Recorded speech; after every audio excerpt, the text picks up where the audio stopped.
السلام عليكم ورحمة الله وبركاته.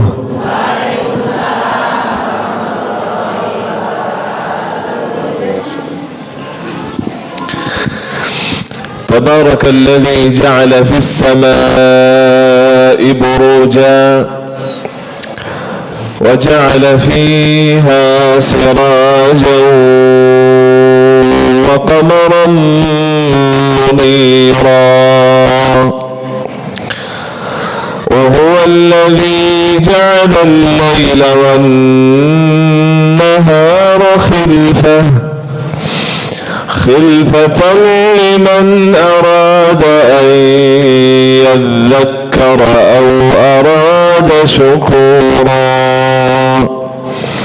أشهد أن لا إله إلا الله وحده لا شريك له ولي الصالحين، وأشهد أن سيدنا وحبيبنا ومولانا محمد صلى الله عليه وسلم وعلى آله وصحبه والتابعين ومن تبعهم بإحسان إلى يوم الدين، وعنا معهم بمنك وكرمك يا أكرم الأكرمين.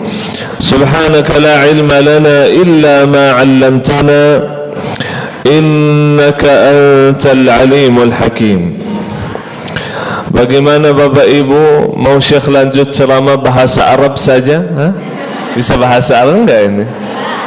Enggak bisa bahasa Arab? Kalau bahasa Sunda bisa enggak ini? Kumaha damang sadayana? Alhamdulillah. Syekh ini yang belum bisa, baru belajar satu kata ini.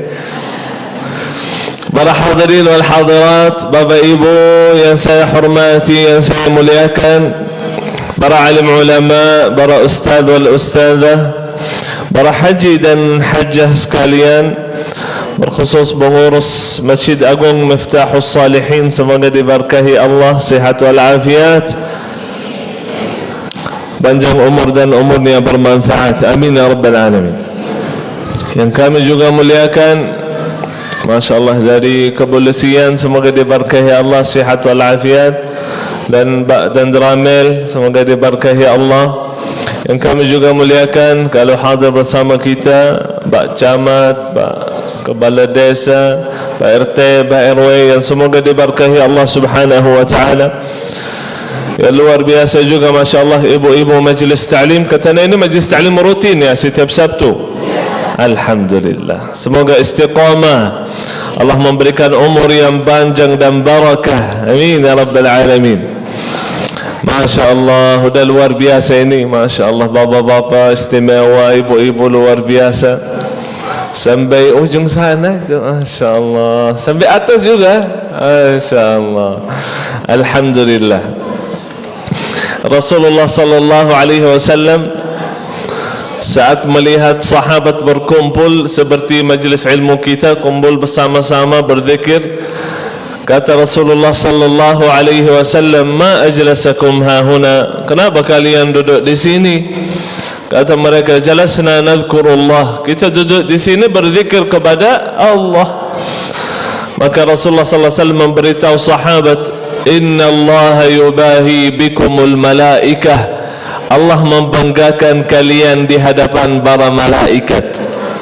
Itu bukan khusus kepada sahabat, tak. Siapa saja yang duduk berkumpul berzikir kepada Allah, Allah muliakan.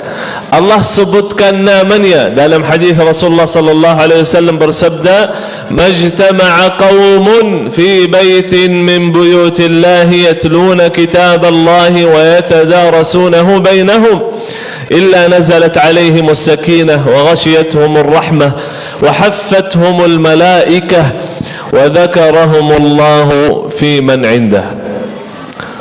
Ada enggak baca terjemah di sini? Tadi muncul waktu saya ngomong. Enggak ada.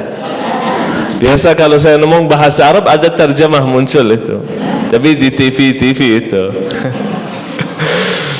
Rasulullah sallallahu alaihi wasallam bersabda, siapa saja yang berkumpul apalagi di rumah Allah berzikir kepada Allah subhanahu wa ta'ala, menyebutkan nama Allah, memuliakan Allah dan Rasulnya, maka Rasulullah sallallahu alaihi wasallam bersabda, illa nazalat alaihimus sakinah, pasti Allah akan turunkan sakinah.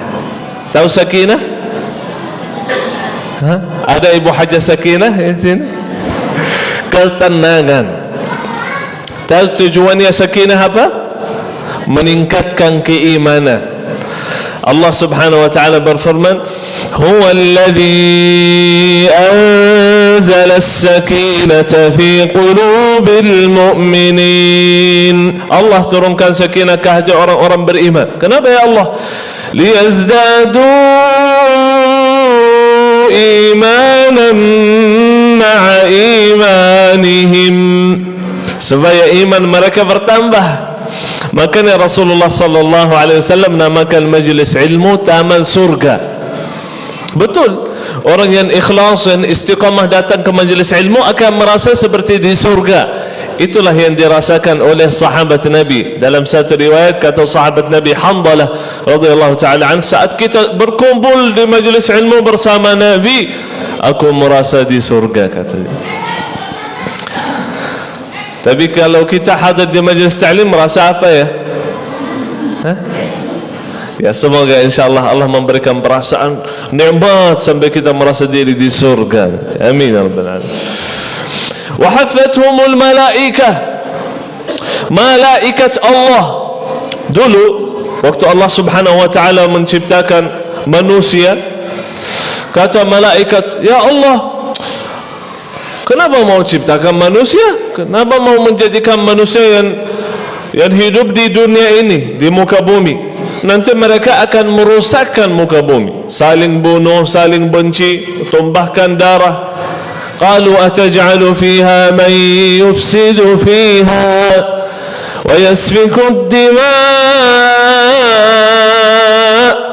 wa nahnu nusabbihu bihamdika wa nuqaddisu lak. Ya Allah, kita ada, kata malaikat, kita bertasbih, kita memuliakan, kita beribadah, kata malaikat.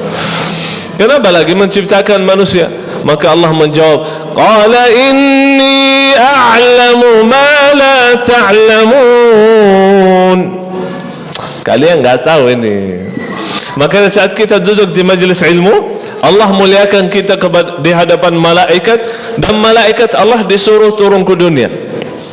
Dalam hadis lain Rasulullah sallallahu alaihi wasallam bersabda, ada malaikat, satu kelompok dari malaikat tugasnya satu, setiap hari turun ke dunia, setiap hari turun ke dunia cari majlis ilmu, disuruh mutar. Kalau udah ketemu majlis ilmu, duduk di majlis ilmu, memberkahi majlis ilmu, mendoakan orang yang hadir supaya diampuni, dirahmati, disayangi, dan diamini doa orang yang hadir. Jadi kalau kita berdoa, diamini oleh malaikat, dan malaikat menjaga kita. Bisa lihat malaikat yang hadir enggak? Coba lihat. Bisa lihat enggak? Tak bisa? Alhamdulillah. Kalau bisa melihat malaikat, berarti itu sakratul maut itu. Benar itu. Malaikat mau cabut nyawa, nampak dia malaikat. Tapi semoga panjang umur, sehat walafiat. Sebaik-baik manusia siapa ya Rasulullah? Yang panjang umurnya dan baik amalannya. Semoga kita mendapatkan umur yang panjang dan amal ibadah yang baik. Amin ya rabbal alamin. Wa ghashiyatuhumur rahmah, dan kata Rasulullah sallallahu alaihi wasallam, rahmat Allah dilimpahi kepada mereka. Artinya kalau mendapatkan rahmat Allah menjadi ahli surga. Rasulullah SAW bersabda, yang masukkan kita dalam surga itu hanya rahmat Allah. Rahmat Allah saja masukkan kita dalam surga. Kata sahabat, engkau juga ya Rasulullah? Kalau kita orang biasa, kalau engkau juga ya Rasulullah? Kata Rasulullah, saya juga. Saya juga. Kalau mendapatkan rahmat Allah masuk surga, kalau enggak dapat rahmat Allah tidak bisa masuk surga. Semoga kita sama-sama menjadi ahli surga Jannatul Firdaus. Amin ya rabbal. Barang siapa yang ambil jalan untuk menuntut ilmu, maka dipermudahkan jalan menuju surga. Mudah sekali masuk surga. Ini saya berdiri aja ya, atau duduk? Berdiri. Saya kasihan sama ibu-ibu, dari tadi saya lihat sakit leher ni dari tadi. Mau nampak saya. Jadi ibu-ibu ni datang mau menuntut ilmu atau mau lihat Syekh ganteng ni? Dua-duanya ya? Masya Allah. Rasulullah sallallahu alaihi wasallam memberitahu bahwasanya barang siapa yang duduk di majlis ilmu walaupun niatnya kurang ikhlas, dia tetap mendapatkan pahala. Kalau salat, puasa, umrah, haji, sedekah, wajib ikhlas. Allah hanya menerima amal ibadah yang ikhlas semata-mata karena Allah. Tapi majlis ilmu, dalam hadis qudsi kata malaikat yang mensaksikan majlis ilmu, inna fihim abdaka fulan laysa minhum innama jaa li hajah. Ya Allah, ada orang di tengah-tengah mereka datang tujuannya lain. Ini berbeda ini niatnya. Datang supaya dapat snack. Udah dibagi snack belum? Belum ya? Ada orang datang tujuannya lain, bukan untuk Allah, bukan ikhlas, bukan untuk menuntut ilmu. Bahkan ada banyak jemaah, sering saya lihat, datang ke majlis ilmu langsung baca doa.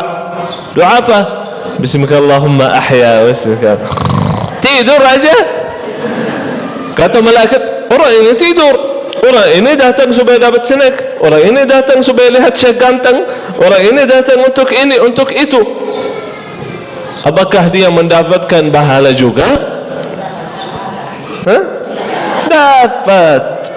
Maka Allah memberitahu malaikat, walahu qad ghafart, dia juga aku telah ampuni. Kenapa? Ini enggak ikhlas. Humul qaum la yashqa bihim jalisuhum. Maka Allah subhanahu wa ta'ala berfirman, itulah satu-satunya, cuma satu kelompok, satu jamaah, satu manusia yang berkumpul yang tidak akan merugi siapa saja duduk bersama mereka. Anta ma'a man ahbabt. Rasulullah SAW memberitahu sahabat, engkau dengan orang yang engkau cintai, dengan perasaan cinta kepada orang salih atau salihah, berkumpul dengan mereka di surga. Nasal ahli neraka, Allah menceritakan di dalam Al-Quran, fama lana min syafi'in wala sadiqin hamim. Kenapa kita tidak bisa masuk surga? Kenapa tidak ada yang memberikan syafaat kepada kita? Kenapa tidak punya teman yang salih, yang baik? Karena teman sahabat kita memberikan syafaat kepada kita. Teman kita baik, kita mungkin kurang baik, banyak dosa, banyak maksiat. Teman kita yang pernah kita berkumpul di majelis ilmu bersama-sama, dia pegang tangan kita, masukkan kita dalam surga. Kita masuk surga bukan karena kita, karena teman kita. Itulah berkahnya berkumpul di majelis ilmu. Semoga Bapak Ibu semua sihat walafiat, istiqamah ramaikan majelis ilmu ya. Ini bukan wasiat saya, wasiat Nabi. Rasulullah sallallahu alaihi wasallam bersabda, kalau anda sekalian melewati taman surga, maka duduklah. Artinya lagi jalan mau ke pasar, mau ke sana, mau ke situ, tapi lewati taman surga. Kata Rasulullah, jangan lanjut urus dunia. Tinggalkan semua kerjaanmu, kesibukanmu, tinggalkan. Duduk langsung. Kata sahabat, apa itu taman surga? Rasulullah SAW menjawab, majlis ilmu. Majlis ilmu dinamakan taman surga. Alhamdulillah. Ini bukan sebuah kebetulan, tapi ini atas izin Allah kita bisa berkumpul bersama-sama. Banyak orang dekat rumahnya dari masjid, tak punya kesibukan, tapi Allah tidak mengizinkan untuk datang ke majlis ilmu. Makanya kita bersyukur atas nikmat ini. Alhamdulillah. Alhamdulillah. La in syakartum la azidannakum. Kalau kita bersyukur, Allah selalu memberikan keberkahan, kelancaran, rezeki yang barakah, dibukakan pintu rezeki seluas-luasnya, pintu keberkahan, pintu rahmat. Bahkan orang yang bersyukur itu hamba yang paling dekat sama Allah. Sedikit saja dari hamba Allah yang bersyukur. Iblis alaihi la'natullah dilaknati oleh Allah. Laknat artinya dijauhkan dari rahmat Allah.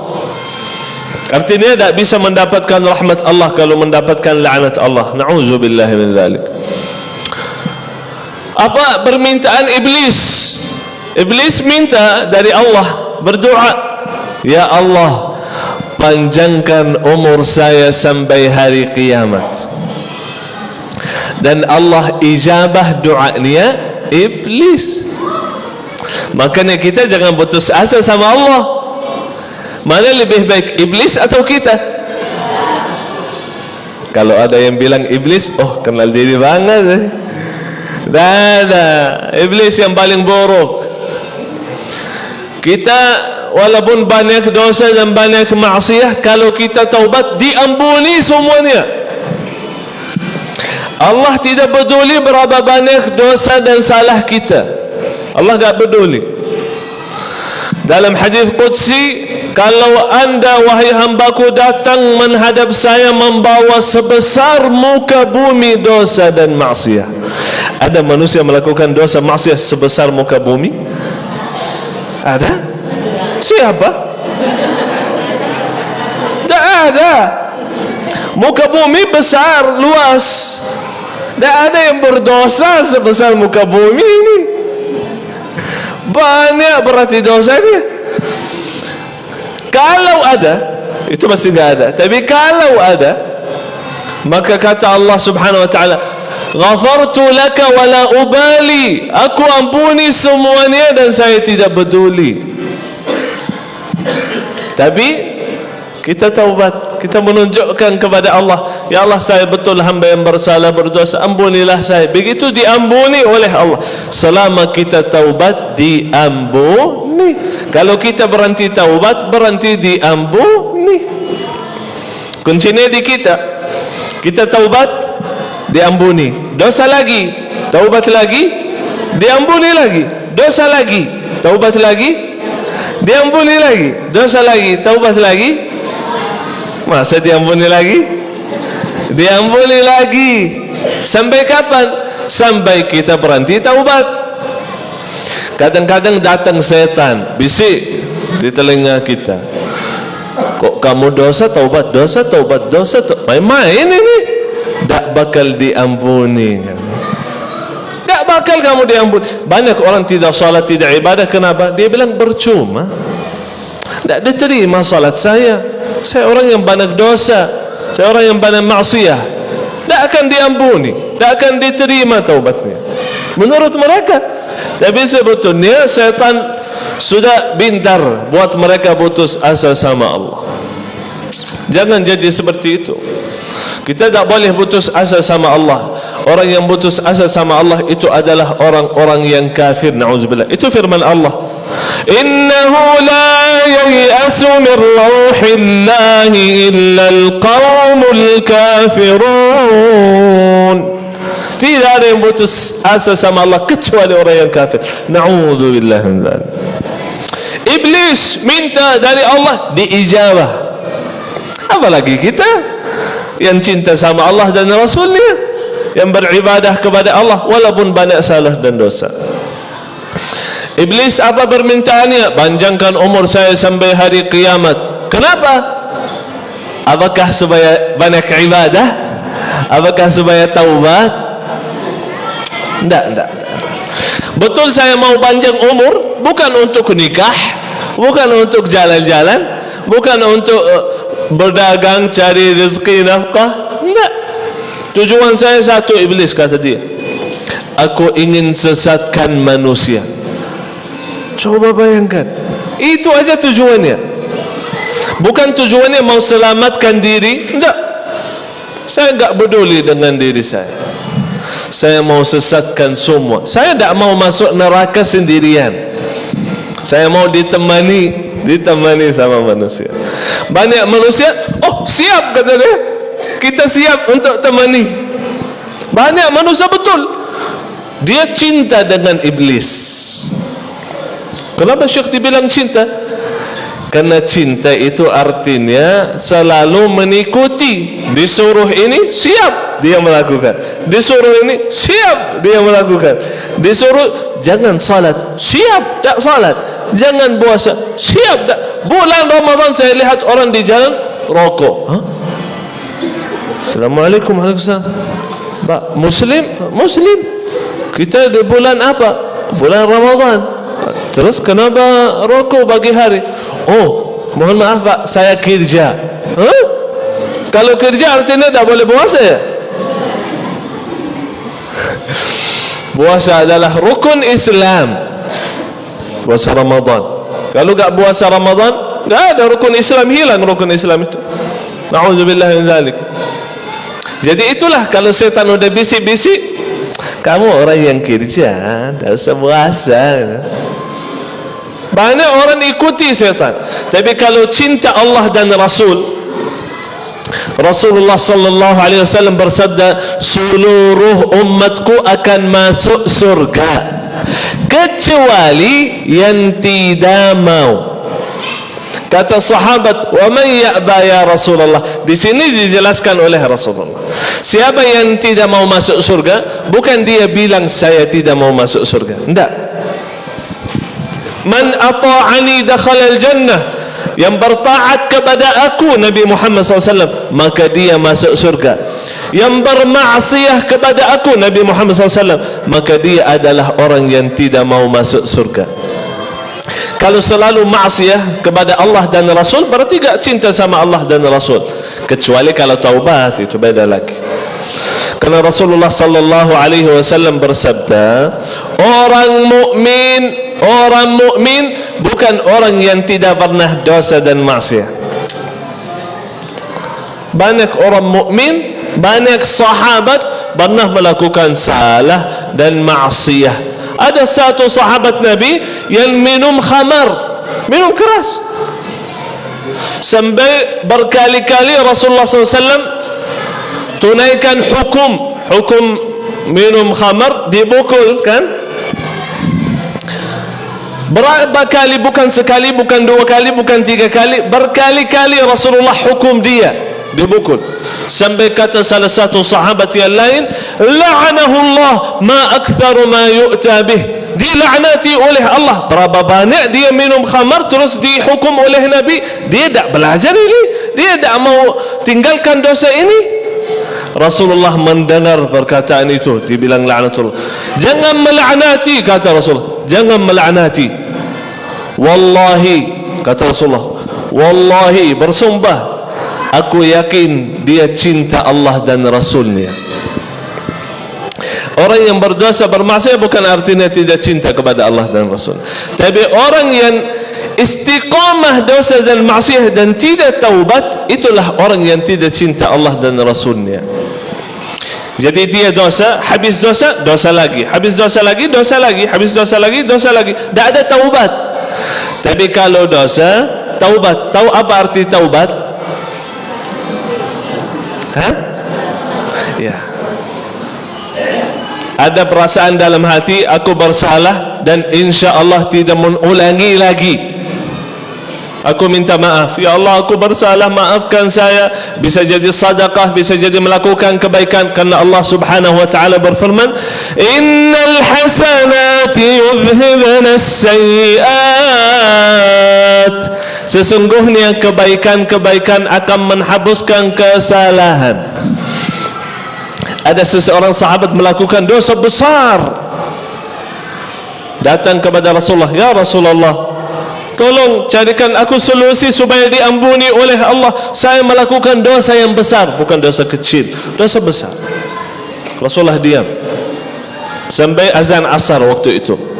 Udah azan asar, Rasulullah dan para sahabat salat asar berjamaah. Habis selesai dari salat, datang lagi orang itu, ya Rasulullah, tadi dijawab, tolong ya Rasulullah, bagaimana caranya supaya diampuni oleh Allah? Aku melakukan dosa yang besar.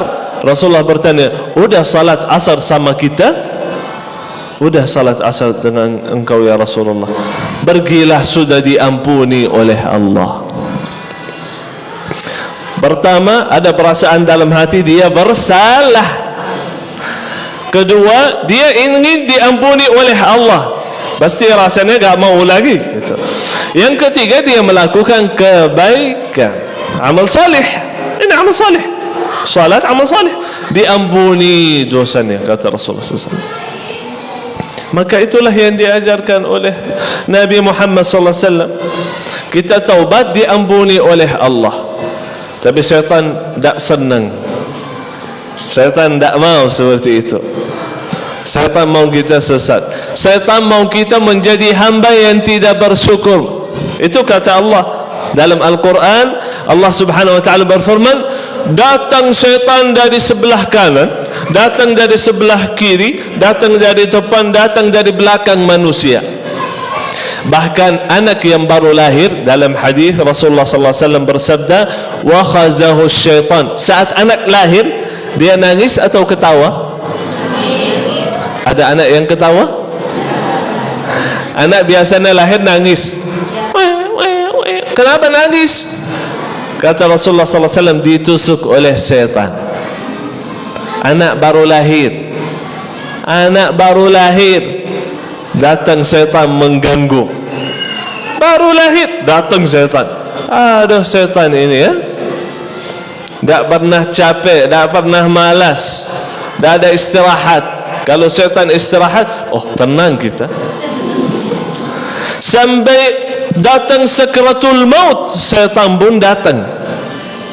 Ada cerita Imam Ahmad Ibn Hanbal, saat sakratul maut datang syaitan, bisik-bisik di telinga dia. Kata syaitan, wahai imam, kamu adalah orang baik, kamu adalah orang mulia, kamu adalah ahli surga. Maka dia bilang, tidak, tidak, tidak. Anaknya sampingnya mendengar ayahnya seperti itu. Kenapa ayah saya bilang tidak, tidak, tidak? Ada apa? Dia khawatir. Gak lama lagi Imam Ahmad buka matanya. Ketahui Imam Ahmad kan? Imam Ahmad Ibn Hanbal, salah satu empat madhab Imam Ahmad Ibn Hanbal, ulama terbesar pada zamannya. Beliau sejuta hadis dia hafal, sejuta dengan sanadnya.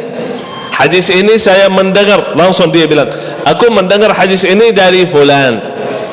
Aku mendengar langsung, fulan ini mendengar hadis ini dari fulan, fulan itu mendengar hadis itu dari fulan, sampai sahabat Nabi, sampai Rasulullah sallallahu alaihi wasallam, dan Rasulullah mendengar dari Allah Subhanahu wa taala. Kalau Bapak Ibu berapa hadis hafal? Sejuta hadis, Masya Allah. Ahli ibadah, ahli salat, ahli puasa, ahli sedekah, ahli ilmu, Masya Allah, luar biasa. Saat sakaratul maut seperti itu, kata anaknya, kenapa? Kata ayahnya, jangan khawatir wahai anakku, tadi datang iblis bisik-bisik di telinga saya. Kata iblis, kamu orang baik, kamu ahli surga. Saya menjawab, tidak, tidak, saya bukan ahli surga. Kalau kaki saya sudah masuk dalam surga, baru saya merasa diri orang ahli surga. Kalau belum masuk surga, belum tentu. Kenapa syaitan bilang kamu orang baik? Kamu tahu kenapa? Syaitan mau buat kita merasa diri baik. Kalau sudah merasa diri baik, itu bahaya sekali. Itu bahaya betul. Iblis pun dilaknati oleh Allah karena merasa diri lebih baik daripada Adam. Itulah, kalau ada perasaan saya lebih baik daripada dia, itu bahaya sekali. Bisa jadi dijauhkan dari rahmat Allah. Sampai dalam hadis Rasulullah sallallahu alaihi wasallam bersabda, ada orang saking merasa diri baik, maka dia bilang, wallahi la yaghfirullahu li fulan, demi Allah orang itu tidak akan diampuni.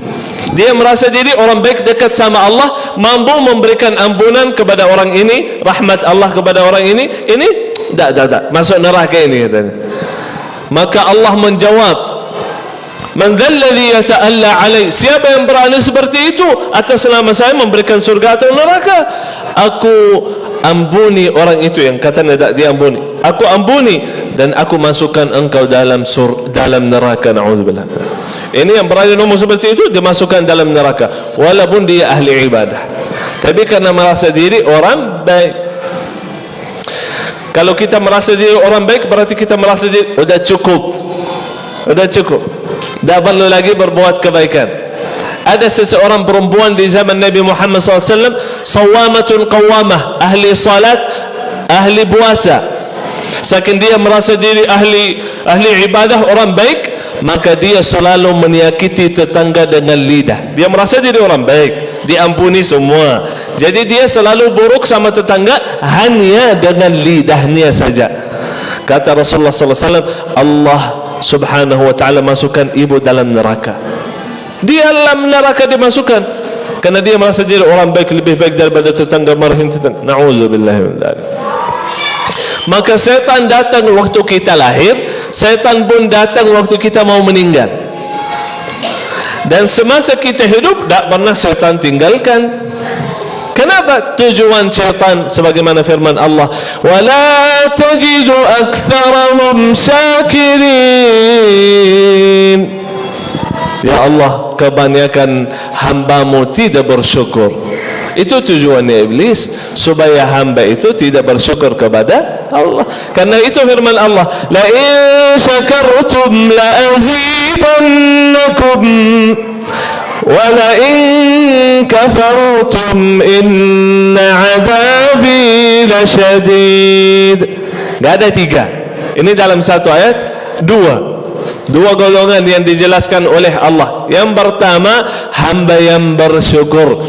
Yang kedua, hamba yang tidak bersyukur, artinya berkufur. Na'udzubillah min dzalik. Kalau berkufur atas nikmat Allah, dimasukkan dalam neraka. Semoga Allah selamatkan kita dari neraka jahannam. Amin ya rabbal alamin.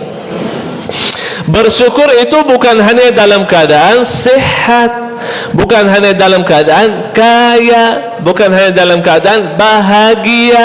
Tak. Aku lihat seseorang ibu di Palestina, semoga Allah memberikan pertolongannya kepada saudara kita di Palestina. Kita selalu doakan saudara kita yang muslim supaya kita juga diselamatkan oleh Allah.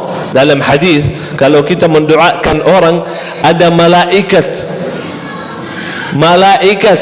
dia berdoa, walahu bil mithl, ya Allah kasih dia juga yang sama. Kita doakan semoga orang itu sihat, malaikat bilang ya Allah dia juga sihat. Kita doakan semoga orang itu kaya, malaikat doakan semoga engkau jadi orang kaya. Kita mendoakan semoga orang itu bahagia, malaikat mendoakan semoga engkau juga bahagia. Kita doakan semoga bapak itu banyak istri, malaikat doakan. Jadi kalau bapak-bapak nanti suami ibu-ibu doakan orang semoga banyak istrinya, oh hati-hati, marahin nanti. Karena didoai oleh malaikat, engkau juga kata malaikat. Luar biasa. Kita mendoakan saudara kita supaya kita juga diselamatkan oleh Allah Subhanahu wa taala. Wallahi seseorang ibu yang anaknya baru dibunuh oleh Zionis Yahudi. Wallahi ibu itu gak nangis, malah dia senyum dan dia bilang, alhamdulillah, terima kasih ya Allah, anak saya dipilih sebagai orang syahid. Semoga anak saya memberikan syafaat kepada saya di hari kiamat. Orang yang saya lihat, anak muda yang di rumah sakit, putus dua kakinya, putus karena dibom rumahnya oleh Zionis Yahudi. Dia selamat, tapi kakinya tidak. Wallahi orang itu saat di rumah sakit senyum, bukan nangis, senyum. Ditanya sama orang, kenapa kamu senyum? Harusnya nangis, sedih. Kata dia, ini takdir Allah bagi saya. Takdir Allah itu pasti baik. Alhamdulillah. Wallahi seperti itu. Anak kecil, baru saya masukkan di story saya, anak kecil perempuan, gak lebih dari 12 tahun umurnya, mungkin kurang lagi. Wallahi kehilangan dua kaki juga, dua kakinya hilang, lagi dilipat pakai kain di rumah sakit. Wallahi saat direkam, dia lihat gini, senyum dia. Subhanallah, kenapa senyum seperti itu? Itulah hamba Allah yang selalu berbaik sangka dengan Allah. Ini dari Allah, alhamdulillah, bersyukur. Rasulullah sallallahu alaihi wasallam semasa hidup, jangan kira Rasulullah sallallahu alaihi wasallam hidupnya tenang. Rasulullah anaknya 7. Semasa hidup Rasulullah meninggal semuanya, sisa 1, Siti Fatimah. Rasulullah diusir dari Makkah, dia di Makkah diusir, dikejar oleh Quraisy, mau bunuh dia. Rasulullah dikasih makanan beracun, Rasulullah dilempar baki batu, Rasulullah kepalanya berdarah, gigi gerahamnya patah, kakinya berdarah, saking lapar ikat 2 batu di perutnya. Sallallahu alaihi wasallam. Rasulullah SAW banyak orang yang caci maki dia, menggibahi dia, menjelekkan nama dia.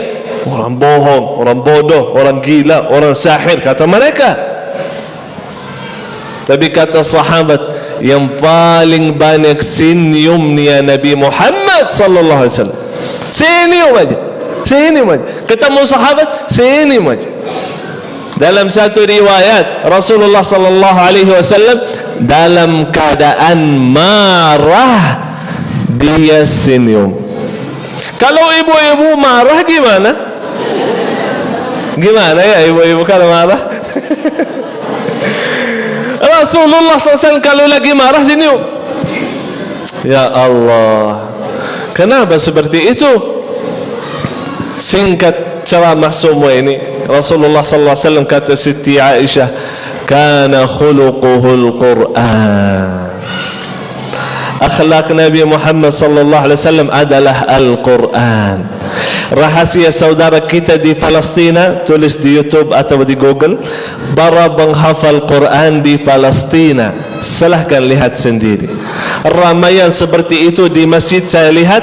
Orang datang bukan untuk mendengar ceramah, tapi untuk menyetorkan hafalan 30 juz sekali duduk. Tahu arti sekali duduk? Habis salat subuh duduk sampai zuhur, kadang-kadang sampai asar, untuk setor hafalan 30 juz. Bukan dalam sebulan, tak. Sehari langsung Al-Fatihah, Al-Baqarah, Al-Imran sampai An-Nas 30 juz. Tak boleh lebih dari 3 salah, maksimal 3 salah. 30 juz maksimal 3 salah. Kalau ibu-ibu gimana hafalannya? Mau dites gimana?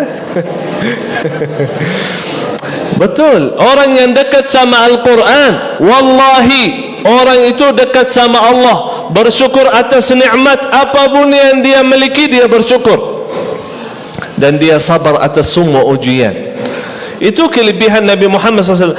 Nabi Yaqub alaihi salatu wassalam, Nabi yang mulia, saat kehilangan satu anak, bukan meninggal, hilang kabarnya, nangis sampai buta. Bukan artinya tidak sabar, dia sabar, tapi tidak bisa tahankan air mata. Kenapa Nabi Muhammad bisa bertahankan gitu dirinya? Bukan 1, bukan 2, bukan 6. Kenapa bisa bertahan seperti itu? Al-Quran selalu kuatkan manusia. Kaila, tahu Kaila? Kaila orang Indonesia yang masuk hafiz Indonesia, yang buta. Kaila namanya, bukan Kalia mobil. Kaila ini, wallahi Kaila itu Masya Allah senyumnya luar biasa. Ditanya sama orang, Kaila, bisa kamu enggak baca Al-Quran dalam sehari-hari? Tak mungkin katanya. Kalau sehari lewat tidak membaca Quran, saya merasa galau, stres, saya merasa hati saya hitam. Yang buat dia bahagia, senyum, tenang, Al-Quran. Wallahi saya ketemu ada seseorang buta, saat ditanya, kamu mau dikembalikan nikmat mata? Allah kasih mata, terus dicabut nikmat pendengaran. Berarti tidak bisa bicara nanti kalau udah tidak bisa mendengar. Kata dia, tidak mau, lebih baik hilang yang mata. Kenapa? Saya suka membaca dan mendengar Al-Quran. Kenapa? Apa kalau pendengaran enggak ada? Ada baca Quran, ada nikmat, wallahi nikmat. Saya lihat anak-anak yang hafiz Quran, karena almarhum Syekh Ali Jabir punya program namanya Quran Braille. Saya ketemu banyak yang tunanetra. Wallahi kalau dekat sama Quran selalu dia senyum, ahlan, bahagia. Saya ketemu orang kaya, jabatannya tinggi, hartanya banyak, ketemu sama dia cemberut, marah, galau, stres, pusing, tak bisa tidur malam, banyak masalah.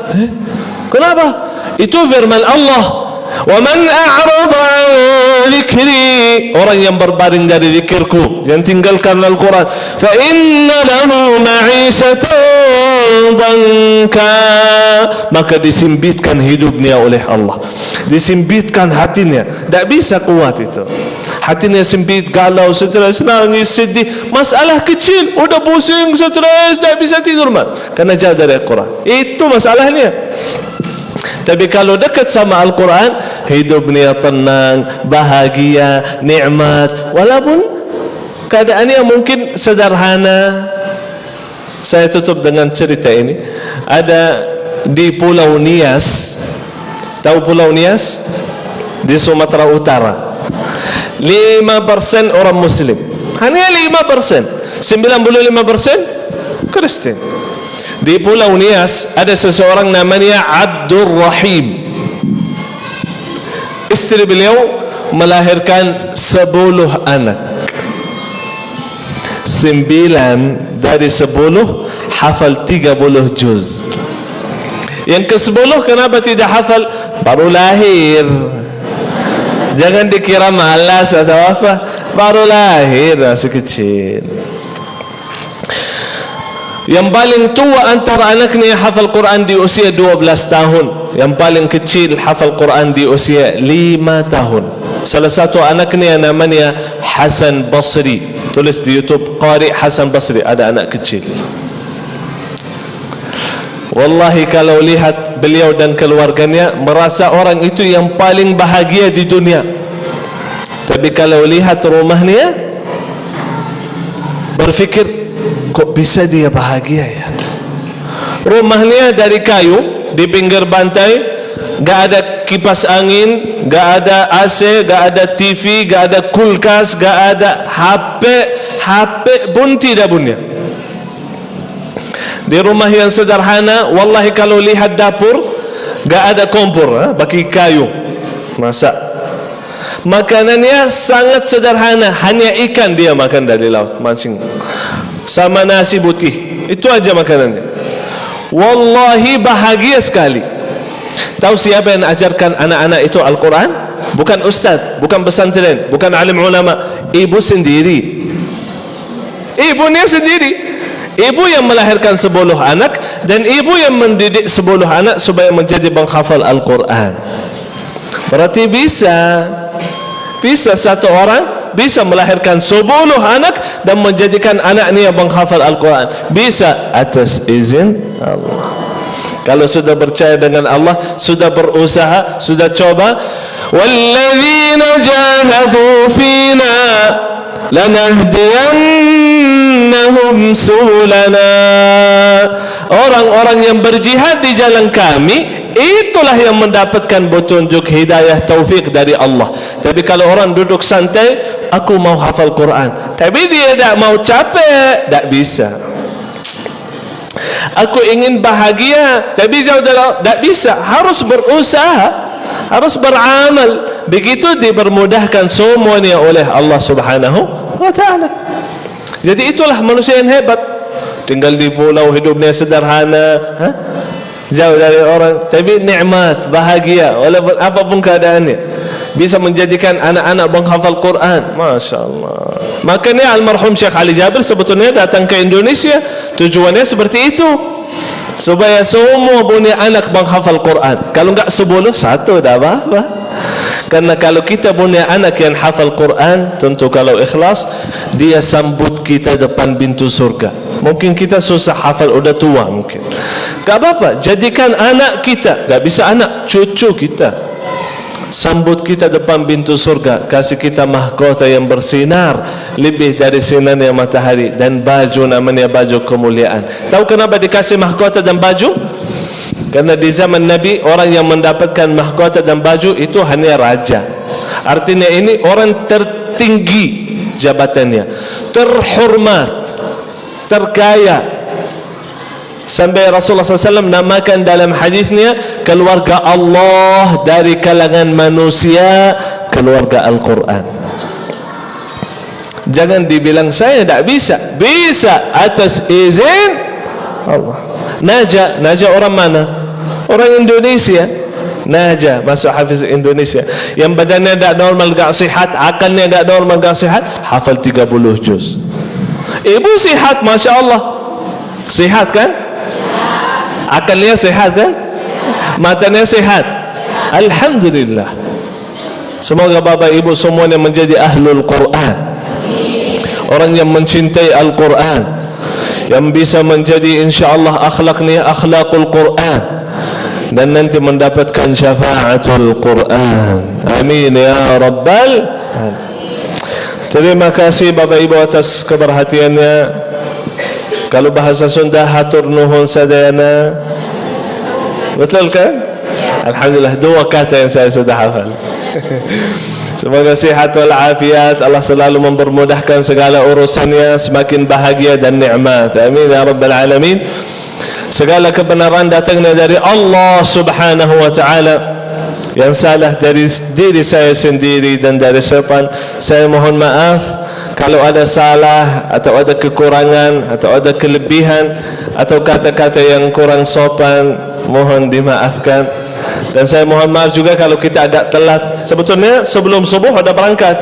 Kita kemarin isi di Bandung, kemarin hari Jumat. Isi habis Jumat dan isi malam hari. Tidurnya jam 1, bangun jam 3:30, berangkat jam 4 ke sini. Baru sampai sini jam berapa? Jam 6. Jam 7. Jam 6. Jam 7. Jam 6. Masih pusing karena kita goyang-goyang. Ya Allah, perjalanannya luar biasa. Apalagi supir kita, Masya Allah, seperti belok pesawat, terbang dia. Masya Allah, semoga Allah berkahi. Alhamdulillah, jadi kita mohon maaf kalau agak terlambat. Semoga insyaAllah kita sama-sama dilindungi, diberkahi Allah. Amin ya Rabbal Alamin. Wabillahi taufiq wal hidayah. Subhanakallahumma bihamdik, ashhadu an la ilaha illa ant, astaghfiruka wa atubu ilaik. Assalamualaikum warahmatullahi wabarakatuh.